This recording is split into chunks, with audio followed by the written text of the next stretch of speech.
mouche a bien pu piquer le président turc Recep Tayyip Erdogan pour qu'il multiplie soudainement sa présence militaire aux 4 coins du globe, en Libye, en Syrie, en Afrique du Sud. La Turquie déploie ses hommes et menace aussi, comme cette semaine en utilisant sa marine pour détourner à 2 reprises un bateau d'océanographie israélo-chypriote et en envoyant pour la première fois un drone armé sur le tiers nord de Chypre que la Turquie occupe. On en parle avec vous, Océane, dans quelques instants, avec un spécialiste également de droit international. Et puis restez avec nous, une partie exceptionnelle consacrée aux forces spéciales chypriotes. Je n'en dis pas davantage, il faut savoir garder le suspense. Bonjour Océane Nicole. Bonjour, alors lundi, un drone armé a atterri dans le nord de l'île de Chypre. C'est une première, pourquoi ? Exactement, ça s'est passé donc en début de semaine. Un drone de type Bayraktar TB2 se pose donc à l'aéroport dans le nord-est de l'île de Chypre. Ce drone est d'ailleurs toujours stationné dans cet aéroport et ce drone était en effet armé et de fabrication turque. Pour la Turquie, c'est en effet une première, la première fois qu'un drone atterrit sur cet aéroport. Et on rappelle que si cela était possible, c'est finalement grâce à un accord entre les autorités du nord de Chypre et la Turquie, un accord qui permet donc le déploiement de ce type d'engin. Alors ce fameux accord entre les deux pays est l'objet également de fortes tensions. Exactement. Dès sa signature, justement, c'était il y a quelques semaines, fin novembre, entre Chypre Nord et la Turquie. Eh bien, cet accord a été condamné par plusieurs pays, notamment par la Grèce, par Chypre du Sud, par Israël, parce que concrètement, en fait, ce texte permet à Ankara de revendiquer des droits sur certaines zones de Méditerranée, une sorte de délimitation maritime finalement. Et dès la signature de cet accord, eh bien, le gouvernement turc avait prévenu qu'il empêcherait toute exploitation d'hydrocarbures sans son autorisation dans ces zones. Et c'est là finalement que ça coince, parce qu'on le sait, il y a plusieurs années déjà, des gisements d'hydrocarbures ont été découverts en Méditerranée orientale. Et c'est ça qui a un petit peu aiguisé l'appétit des pays voisins, que ce soit de la Grèce, de l'Égypte, en passant par Chypre et Israël. Et justement, l'envoi de ce drone turc, eh bien, c'est une façon pour le président turc Recep Tayyip Erdogan, eh bien, d'intimider un petit peu les pays voisins. Et en riposte, eh bien, les États-Unis réagissent et lèvent le fameux embargo historique sur les armes à destination de Chypre. Exactement, Washington qui revient donc sur un embargo qui avait été signé en 1987 et finalement mardi, eh bien, le Congrès américain a décidé de lever cet embargo sur les armes imposées à Chypre. Le but de cet embargo, eh bien, c'était d'empêcher une course aux armements et d'encourager un règlement pacifique. L'objectif à peine caché de Washington, eh bien là, c'est de défier la Turquie justement en resserrant ses liens avec Chypre en cette période de forte tension. Merci Océane Nicole. Alors l'occasion pour moi justement de prendre la direction d'Athènes pour parler avec Georges Peliagas. Vous êtes spécialiste et juriste de droit international et du think tank ERPIC. Qu'est-ce qui a poussé et entraîné la poussée de fièvre militaire de la Turquie, Georges? Turkey under Erdogan has a clear vision that it should become the dominant power in the region. La Turquie d'Erdogan a une vision claire. Être une puissance dominante dans la région. C'est une vision qui vise à établir ou à imposer à nouveau l'ancien empire ottoman.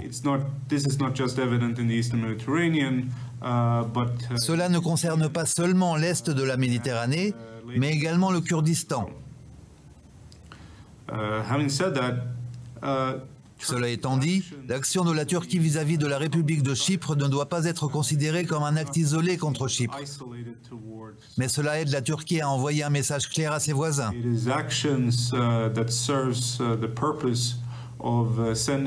Et en premier lieu, la Grèce, bien sûr, mais aussi l'Égypte, la Syrie, la Libye, sans oublier Israël.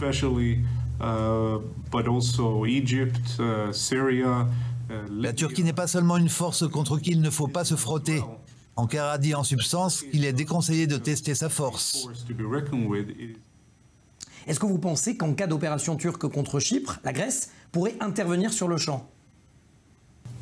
Je ne sais pas si la Turquie a réellement besoin d'engager une action militaire contre la République de Chypre. Vous le savez, la Turquie occupe déjà plus d'un tiers du nord de l'île et positionne déjà 40 000 soldats sur place. Mais ceci étant dit, il n'est pas impossible qu'un incident compris comme une agression turque à l'encontre de Chypre puisse entraîner une réaction de la Grèce.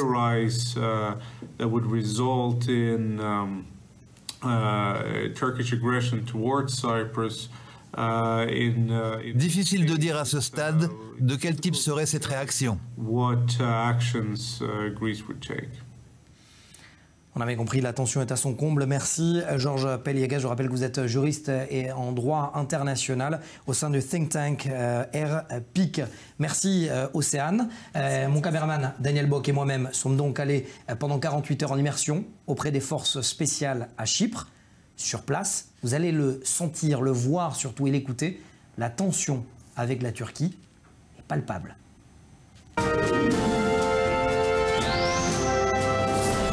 Chypre, 900 000 habitants. Depuis 1974, le tiers nord de l'île est occupé par les forces militaires turques. Alors pour faire face au scénario du pire, l'armée ici s'entraîne. Et pour s'entraîner, il faut coopérer notamment avec les forces spéciales israéliennes. Nous avons voulu savoir quel était leur degré d'expertise. 48 heures passées au plus près des forces spéciales, ici, à Chypre, dans ce numéro exceptionnel de défense. C'est parti. Une guerre ne se gagne pas uniquement que dans les airs. C'est au sol que les soldats sont censés faire la différence. Nous sommes dans les hauteurs de Larnaca, au sud-est de Chypre. Ces soldats font partie de la 33e compagnie des forces spéciales chypriotes. C'est eux qui se sont entraînés en novembre dernier avec les unités de la division des commandos israéliens. Notre unité est spécialisée dans la gestion de crises de guerre traditionnelles, mais également en zone de guérilla urbaine. Nous cherchons à mutualiser au maximum notre coopération avec les unités israéliennes. On peut nous comparer à l'unité spéciale israélienne Egoz, avec une sécurisation en plus de nos frontières. Mais il y a encore beaucoup à faire, et je suis persuadé que nous allons continuer, si jamais nous devons être amenés à opérer conjointement. Exercice du jour, tout d'abord la sécurisation d'un corridor. Mais très vite, la situation se complique, car la topographie n'aide pas ces soldats. Il faut en effet traverser ce lac pour rejoindre l'autre rive.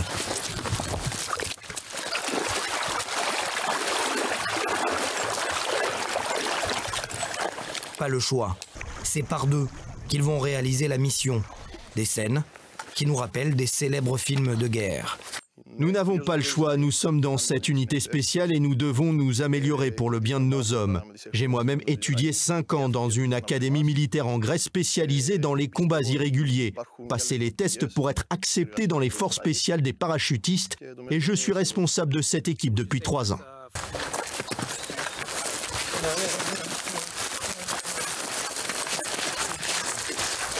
Au même moment, un deuxième groupe se prépare à franchir un autre obstacle, et de taille cette fois. Leur spécialité, faire partie de l'unité très sélective des alpinistes, capables aussi d'engager le combat.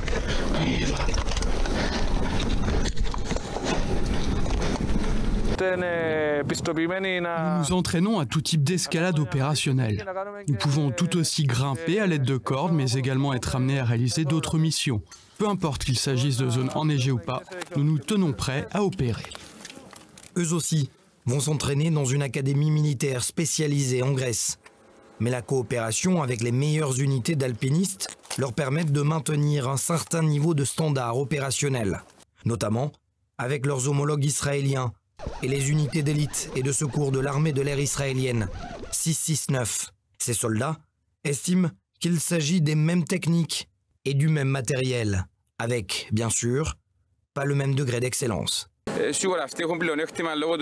Israéliens ont la chance de faire partie d'un ensemble comprenant aussi l'armée de l'air, ce qui leur donne plus de flexibilité d'action que nous. L'unité 669 est spécialisée dans le soutien au combat et missions de sauvetage. Nous nous entraînons à d'autres types de scénarios. Le temps de se sécher à une température extérieure de 8 degrés. On retrouve ces soldats des forces spéciales. Ils doivent désormais quadriller les lieux.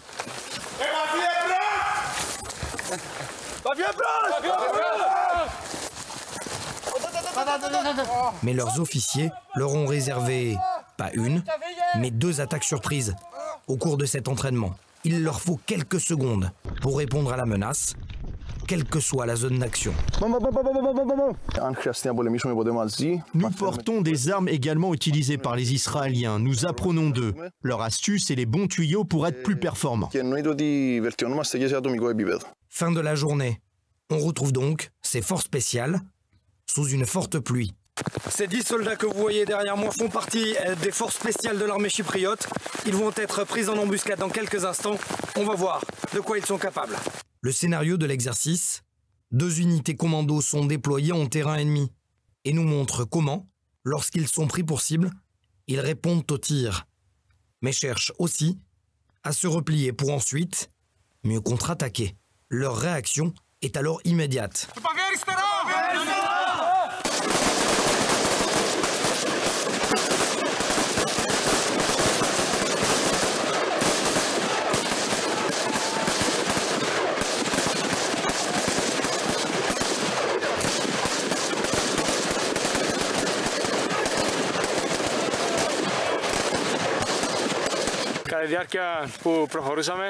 C'est une manœuvre standard lorsqu'on opère sous forme de petites patrouilles. Nous nous séparons en 2 groupes, répondons à la source de tir et tentons au plus vite de se replier pour se mettre à l'abri. Ces forces spéciales travaillent alors de manière particulière, sous forme d'escalier inversé. Le mode opératoire est uniquement utilisé par les commandos. La puissance de feu est impressionnante. Nous nous entraînons avec les meilleures unités commando au monde. Nous nous entraînons au quotidien et oui, nous sommes confiants. Comme si la réalité était en train de dépasser la fiction, la tension avec la Turquie, qui occupe le tiers nord de l'île, n'a jamais été aussi explosive depuis la dernière guerre de 1974.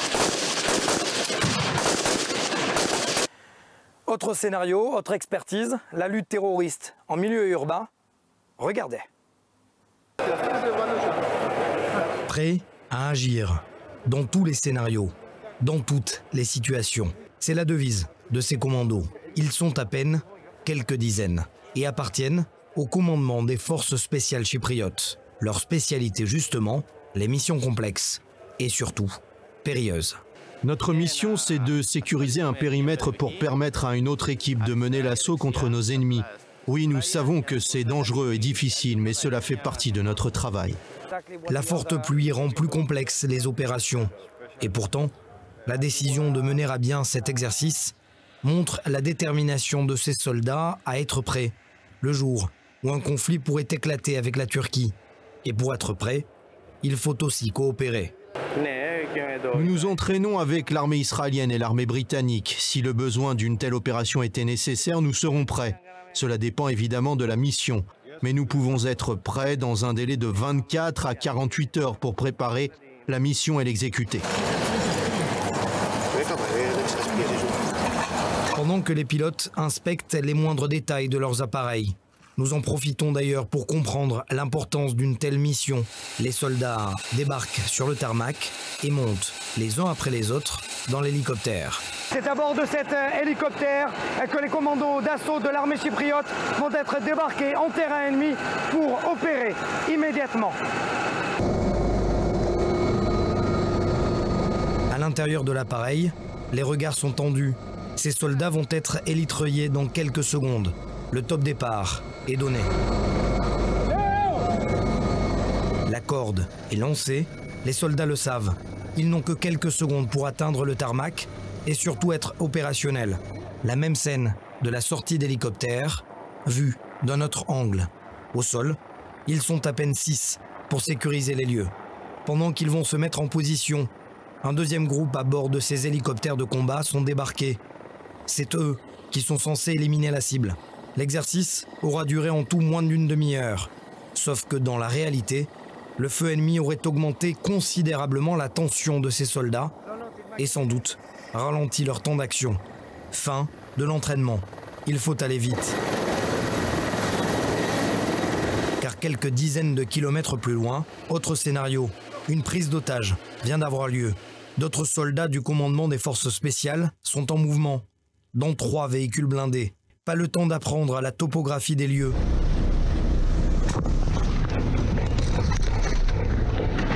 Leur intervention au sol est quasi immédiate. À l'intérieur, ils sont accueillis par des tirs de 4 terroristes. L'un des soldats tombe, il est grièvement blessé. La procédure d'intervention des infirmiers militaires est millimétrée. Nous avons posé un tourniquet sur sa jambe et un bandage de premier secours sur le bras. Nous avons d'abord stoppé le saignement qui était très important en posant une voie respiratoire. C'était la première étape. Puis nous avons vérifié s'il n'avait pas d'autres blessures sur le corps. Nous lui avons posé ensuite une intraveineuse. C'est ce degré de préparation maximale auquel s'entraînent les commandos terrestres de l'armée chypriote qui leur permettent d'être opérationnels et surtout de traiter les soldats lorsqu'ils sont blessés sur le terrain avant de les transférer vers les hôpitaux les plus proches. Je suis calme parce que sa vie dépend de mon calme. Je suis à couvert, en sécurité. D'autres soldats nous protègent, donc je peux me concentrer sur le blessé. Si cela n'avait pas été le cas, je me serais d'abord occupé de sécuriser le périmètre et ensuite seulement des blessés. Mais là, je n'avais pas à gérer de menaces directes. Car pendant qu'ils soignent le blessé, d'autres soldats scrutent les lieux, pièce après pièce. Il faut aller vite. La vie de l'otage est en jeu. Et au bout de ce couloir, l'assaut final.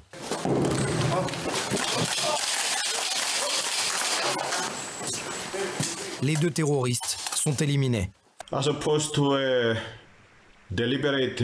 Dans des opérations à l'aveugle, la vitesse est essentielle, comme la sécurité des gens impliqués dans cette libération. Nous devons arriver aux otages le plus vite possible pour garantir qu'ils restent en vie. Une autre partie de l'exercice consistait en un scénario avec des soldats blessés.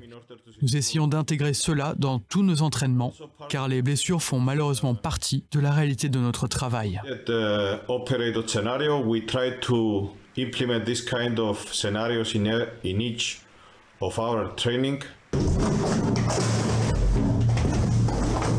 L'otage est identifié à l'aide d'un téléphone portable. Mais il ne faut pas prendre de risques. Et il est emmené sous bonne couverture et protégé par ses soldats, armes de poing à la main. Mission accomplie, sauf qu'il s'agit ici d'un entraînement. Qu'en serait-il s'il devait être confronté à des milices terroristes bien entraînées? Impossible de le dire. Mais ces soldats d'élite de la garde nationale chypriote le savent. Ils pourraient très bien se confronter à la guérilla urbaine en cas de conflit dans le nord de l'île, occupé par les forces turques. On les aurait presque oubliés, mais c'est aussi leur spécialité. Se fondre dans la nature, trouver le meilleur angle, viser et atteindre leur cible. Je parle des snipers de la garde nationale chypriote. Immersion.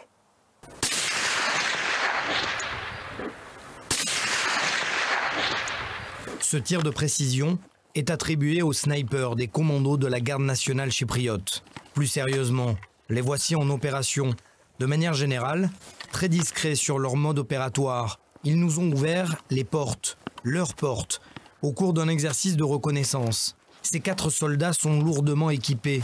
Ils nous emmènent dans leur environnement traditionnel. Là, nous préparons à opérer des tirs. Notre équipement doit être léger et le plus important, c'est que nous devons le recouvrir de feuillage. C'est ce que nous allons faire maintenant. Nous allons utiliser des végétaux trouvés sur place pour nous camoufler et ainsi procéder à notre opération.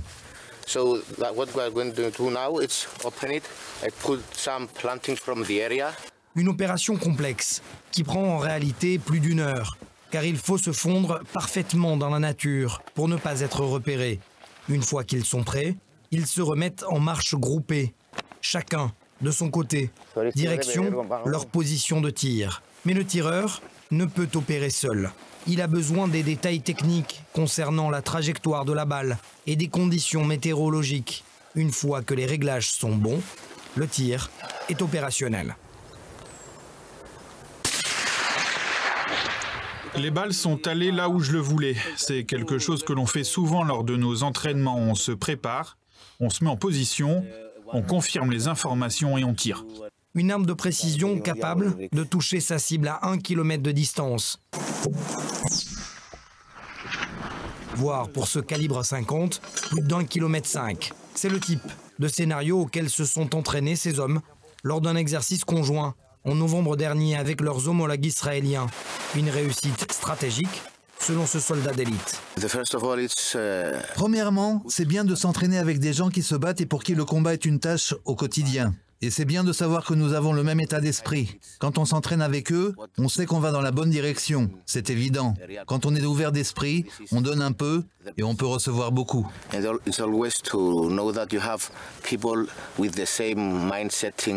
C'est l'état d'esprit israélien qui est ici également salué. Ou plutôt le savoir-faire des tireurs d'élite de l'armée israélienne, engagés dans plusieurs théâtres d'opération. Nous nous entraînons parce que nous voulons être prêts. Et quand on est prêt, on a moins de chances de faire appel à ses compétences. Et quand on doit utiliser ses compétences, on a plus de chances de survivre à un événement. C'est pour ça que nous nous entraînons.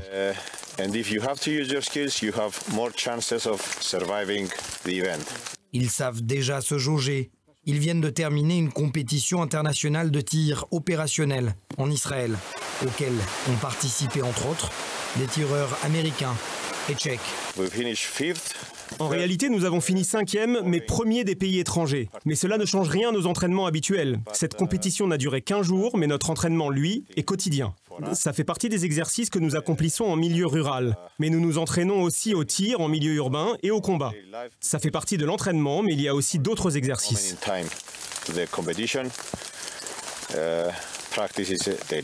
Exemple d'un autre scénario d'entraînement. Ces tireurs d'élite vont devoir se positionner en milieu urbain. Mais ici, la difficulté, c'est d'opérer alors qu'ils ne peuvent pas se fondre dans la nature. La première fois que nos caméras peuvent filmer ce mode opératoire des snipers. Ces hommes des forces spéciales auront mis moins de 15 minutes pour devenir presque invisibles.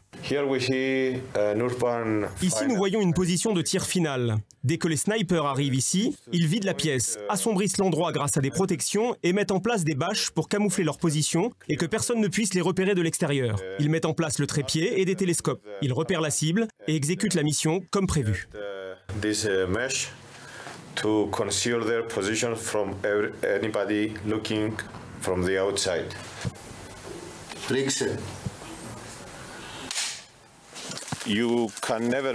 On ne peut jamais être totalement prêt. C'est un processus qui évolue constamment. Les entraînements nous permettent de nous améliorer un peu plus chaque jour et on espère ne jamais devoir faire appel à nos compétences.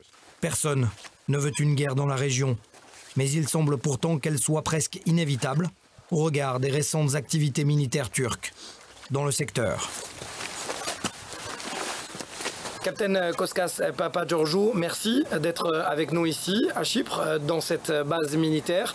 J'aimerais, première question, vous êtes responsable des relations spéciales de l'armée chypriote. Pourquoi obtenir ce degré d'excellence que l'on a vu dans ces reportages de l'armée chypriote ? Notre devoir est de parvenir à une excellente distribution de nos ressources afin d'atteindre le plus haut niveau de réactivité et d'assurer la sécurité du pays pour tous nos concitoyens. C'est en gardant cela à l'esprit que nous nous entraînons avec pour objectif d'atteindre la perfection dans nos activités quotidiennes. Mais vous êtes d'accord, on ne peut pas s'entraîner pour rien, il faut toujours avoir un objectif. Comme je l'ai dit, notre objectif c'est la sécurité de Chypre. C'est la raison principale pour laquelle nous nous entraînons et nous sommes prêts à protéger notre territoire et notre île. Vous savez, ces derniers mois, on a vu beaucoup d'entraînements avec les forces spéciales israéliennes notamment. Est-ce que vous pouvez définir le degré de coopération entre les deux pays ?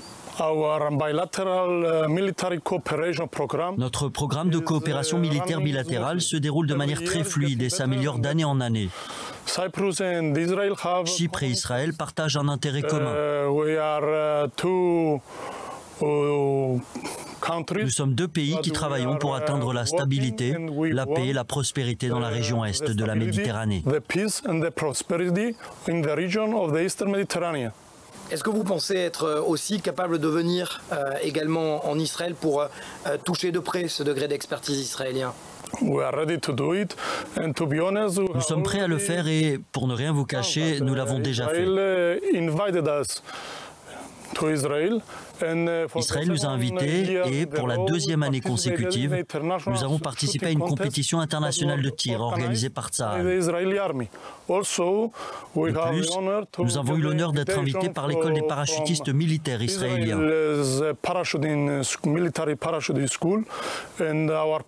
Et nos hommes portent fièrement sur leur poitrine le badge des parachutistes israéliens.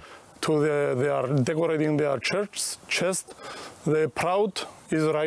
vous le savez, Tsahal est une armée compétente et fière qui compte de nombreuses victoires à son actif. C'est l'une des meilleures armées au monde et nous sommes heureux de coopérer avec vous et d'apprendre à vos côtés. Et vous avez dit d'ailleurs que vous étiez en Israël. Vous avez terminé premier de tous les pays étrangers. Donc ça, c'est à remarquer au niveau de la compétition des snipers. Dernière question, capitaine Paparodjou. J'aimerais vous poser une question claire. On le sait, la Turquie est l'une des armées les plus fortes de la région, si ce n'est la plus forte à vos frontières. Comment on se prépare justement face à ce danger-là? La taille de l'armée de nos voisins, aussi grande soit-elle, nous importe peu. Notre devoir est de nous préparer et notre mission est d'être prêts chaque jour pour garantir la sécurité de nos citoyens chypriotes. Merci beaucoup, capitaine Paparodjou, de nous avoir invités ici à Chypre. Prochaine interview, là-bas, en Israël.